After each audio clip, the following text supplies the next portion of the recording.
Bienvenue à vous, amis humains. Comme vous le savez, je suis un grand fan de robotique civile ou militaire, mais une question que je me suis souvent posée, quel est le robot militaire le plus vieux?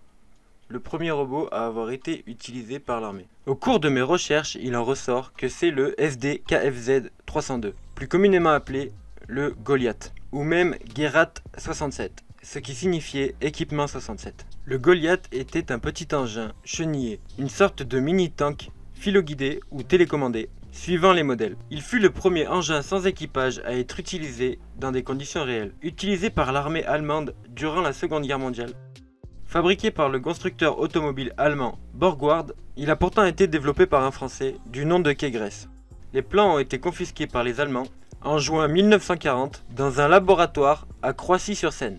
3 modèles différents furent produits, le Goliath E, nom de code SD-KFZ 302 et le Goliath 5, nom de code SD-KFZ 309A et 303B. Mais celui qui nous intéresse pour cette vidéo, c'est surtout le Goliath E, le plus vieux des trois.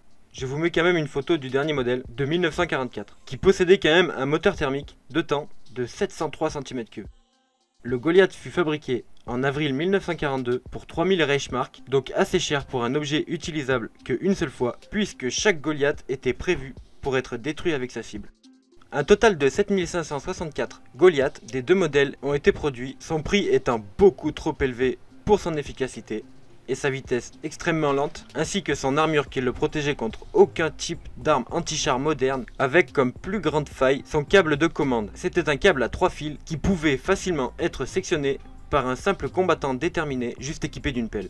Cette arme à usage unique n'a donc pas été considérée comme une réussite. Il pouvait pourtant transporter entre 60 et 100 kg de charge explosive. Avec un poids de 370 kg, le Goliath E avait des dimensions assez compactes, avec une longueur de 1,50 m, une largeur de 85 cm et une hauteur de 56 cm, de quoi passer sous un char ennemi sans problème.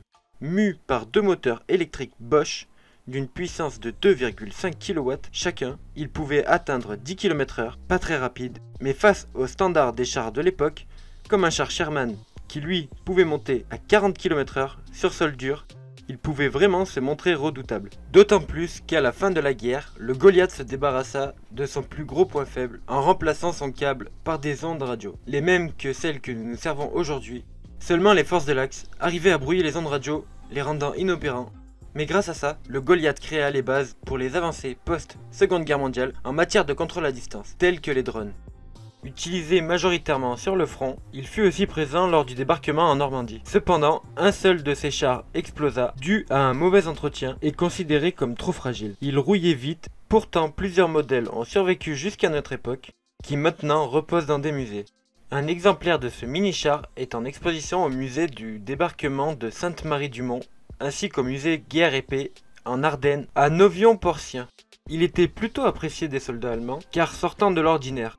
Les robots similaires de nos jours ont plutôt une fonction inverse. Plutôt que de transporter une charge explosive, les robots modernes, les robots de déminage, servent plutôt à désamorcer des charges. Ce ne sont bien sûr pas des robots autonomes, comme l'armée le voudrait, mais ceci sera pour une prochaine vidéo. Pour ce qui est du Goliath E, pour conclure, oui, je pense que l'on peut le considérer comme le premier robot militaire de l'histoire. Il créa la base pour tous les systèmes radiocommandés que nous connaissons de nos jours. Donc dans un sens, moi qui suis passionné de voitures télécommandées, je ne peux que le remercier et apprécier sa beauté et essayer de vous le faire aimer autant que moi je l'aime. Pourquoi pas un jour reproduire un robot similaire, bien sûr sans charge explosive, mais avec les mêmes formes exactement et les mêmes caractéristiques. En tout cas, j'espère que ce sujet vous aura intéressé. N'hésitez pas à vous renseigner dessus sur internet. Il n'y a pas énormément d'informations qui traînent dessus, mais si vous êtes vraiment intéressé, ça peut se trouver. Si vous avez apprécié la vidéo, aimez, commentez, partagez, mais surtout, abonnez-vous. On va couper la vidéo ici. Moi je vous dis à la prochaine sur la chaîne.